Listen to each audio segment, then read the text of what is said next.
Mes chers camarades, cher Mathieu, merci de ton accueil ici à Nancy.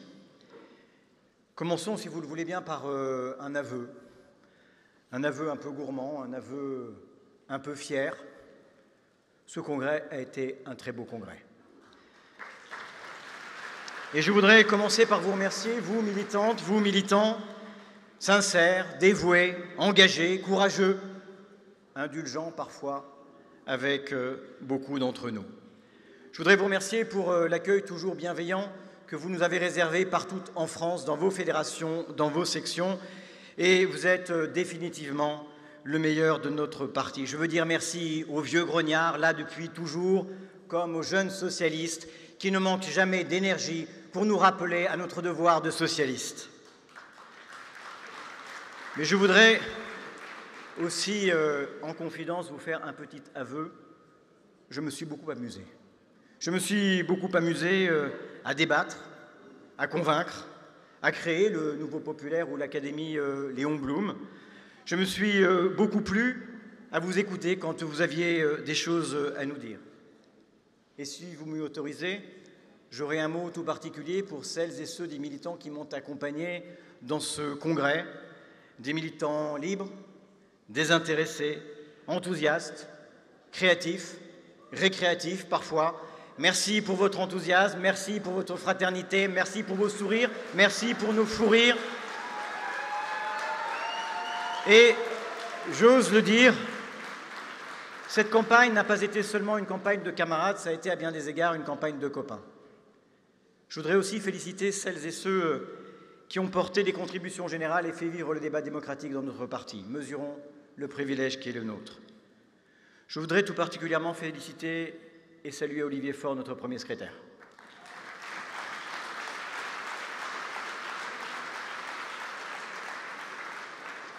Je voudrais le féliciter pour sa réélection et féliciter aussi Nicolas Meyer-Rossignol pour la belle campagne qu'il a menée partout en France. Et nous nous sommes souvent retrouvés ensemble à débattre dans un climat apaisé et respectueux. Et je veux les en remercier, et l'un et l'autre. C'était, je crois, à notre honneur collectif. Mes chers camarades, je suis venu avec dans mes bagages les paysans tourmentés de ma petite Chalosse, avec les ouvriers d'Arcelor rencontrés à Dunkerque, qui ont tout donné à leur entreprise, et l'entreprise veut tout leur reprendre. Je suis venu avec les aides-soignantes des EHPAD de Gironde, le cœur généreux et les bras fatigués. Je suis venu avec tous ces Français modestes, aux prises avec des services publics chamboulés par l'austérité. Je suis venu dans mes bagages avec ces hommes et ces femmes qui n'ont que leur force de travail pour vivre et qui n'en vivent pas toujours. Je suis venu avec celles et ceux pour lesquels le socialisme a été inventé. Ces hommes et ces femmes qui subissent les duretés de l'histoire avec sa grande hache.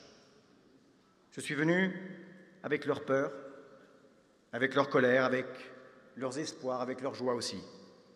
Ce congrès, mes camarades, beaucoup d'entre vous l'ont dit, est pour eux. Nous avons besoin de ce retour aux choses humaines sans lesquelles la politique manque de sincérité.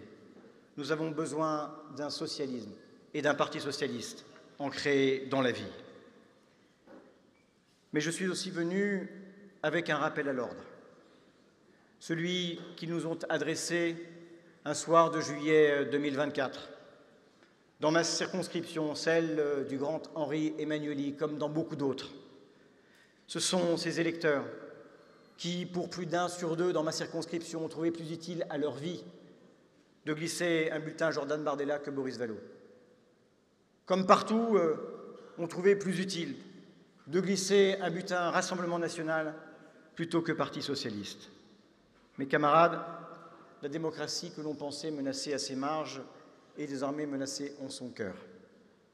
Et voilà que tout ce que nous avons construit de grand depuis 200 ans, le plus souvent sans l'extrême droite et même contre l'extrême droite, est menacé d'être emporté. Car oui, l'extrême droite a désormais l'organisation politique et la force sociale pour l'emporter. Et nous devons avoir pour obsession obsédante, l'objectif de battre le Rassemblement national au premier tour des élections présidentielles. Alors je le dis aussi avec netteté, voilà pourquoi l'union des socialistes est nécessaire à l'union de la gauche de Glucksmann à Ruffin. Et je veux en son cœur un nom qui soit socialiste. À nous de le faire émerger, à nous de le porter haut jusqu'à la victoire. Voilà pourquoi l'union des socialistes dans l'union de la gauche est nécessaire à la République, est nécessaire à la démocratie, est nécessaire aux Françaises et aux Français. Nous nous tenons ici à Nancy, dans ce 81e congrès du Parti socialiste, non par tradition, non par habitude, mais parce que chacun le comprend, le temps l'exige. Chers camarades, j'ai souhaité, vous le savez, dans ce congrès, qu'il soit un congrès de réconciliation et d'idées. Certains, dans un haussement d'épaule, y ont vu une forme de naïveté. Je leur dis avec Blum, j'y crois parce que je l'espère. Et je plaide invariablement, et ici encore devant vous, cher Olivier, cher Nicolas, votre responsabilité est immense pour cette unité des socialistes. Et à vous, militants, je dis que c'est dans un même souffle et d'une même voix que vous devez réclamer l'unité, l'unité, l'unité, comme avant nous le grand Jaurès, comme avant nous le grand Blum, comme avant nous le grand François Mitterrand. Nous ne demandons pas l'unité par confort, mais par nécessité. Non pour nous rassembler dans le silence, mais pour marcher ensemble vers la clarté. Car il faut à nouveau faire de nos mots des armes, de nos idées des phares, de notre unité un front. Et je sais trop ce que la division nous coûte. Quand nous parlons d'unité, nous ne parlons pas de discipline vide ou de silence convenu. Nous parlons d'une unité qui éclaire, pas qui éteint, d'une unité qui élève, pas qui écrase, une unité forgée non pas dans la peur du conflit, mais dans l'amour du débat et de la vérité, car une idée vraie n'a jamais peur des voix sincères. Notre camp, celui des socialistes, n'a jamais été celui des résignés. Nous sommes ceux qui croient qu'il n'y a pas de libération sans conscience, qu'il n'y a pas de fraternité sans combat, pas de victoire sans pensée. Et c'est cette pensée que nous avons à bâtir, ce fil rouge qui relie nos combats, ce socle que nul vent ne renverse. C'est cela que nous appelons, que j'ai appelé dans ce congrès l'unité dans les idées. Mes chers camarades, dans cette campagne, j'ai proposé aux socialistes orphelins d'une idée neuve et juste, une idée bien imparfaite sans doute, mais que je crois tranchante, celle de la démarchandisation, une aspiration profonde qui emporte l'adhésion populaire par la simplicité de son évidence. Un mot fort pour un parti de combat, pour rassembler les hommes et les femmes pour lesquels nous avons choisi de nous engager. Nous le constatons toutes et tous avec lucidité. La brutale accélération du capitalisme et de ses échecs monstrueux.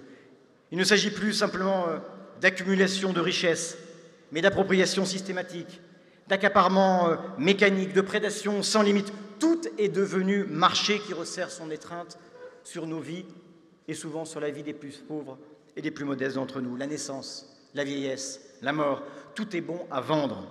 L'eau, la terre, nos biens communs, abandonnés à la spéculation. L'éducation, la santé, la culture, le sport, nos services publics, livrés à la propriété privée. Nous avons aussi proposé des outils pour travailler ensemble nos idées, pour concevoir un grand projet ancré dans la vie, pour former et informer nos militants. C'est l'Académie Blum, c'est le Nouveau Populaire. Et je souhaite qu'il soit demain l'outil de tous les socialistes, partout en France, dans tous nos territoires, pour que nous puissions reprendre l'initiative et l'offensive face à cette extrême droite. Mettons, mes camarades, l'imagination au pouvoir, renouons avec la geste de la rupture, réconcilions comme Jaurès avant nous le rêve et l'action. Mes camarades, il est des soirs où le peuple doute, où le vent tourne sans direction, où les boussoles s'affolent. Il est des heures grises où les mots perdent leur poids, où la lutte semble dispersée, sans port, sans rivage, où le spectacle formidable de l'injustice semble décourager la justice elle-même. Dans ces moments-là, et ce congrès s'y prête, il faut se souvenir de qui nous sommes. Un feu qui couve, une vérité qui veille, une promesse que l'histoire n'a pas oubliée, À ceux qui pensent, avec Bernanos, que le démon de nos cœurs s'appelle à quoi bon, nous disons que nous sommes le camp de ceux qui ne renoncent jamais, qui ne cèdent jamais à la fatalité, pas plus qu'à la festivité.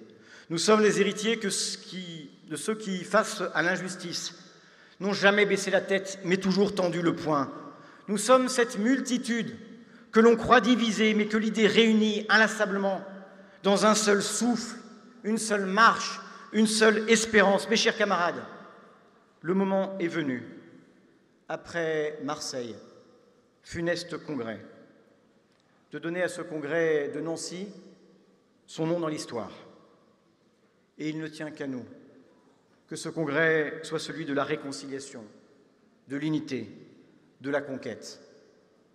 Mes chers camarades, divisés, nous ne sommes rien, unis, soyons tout.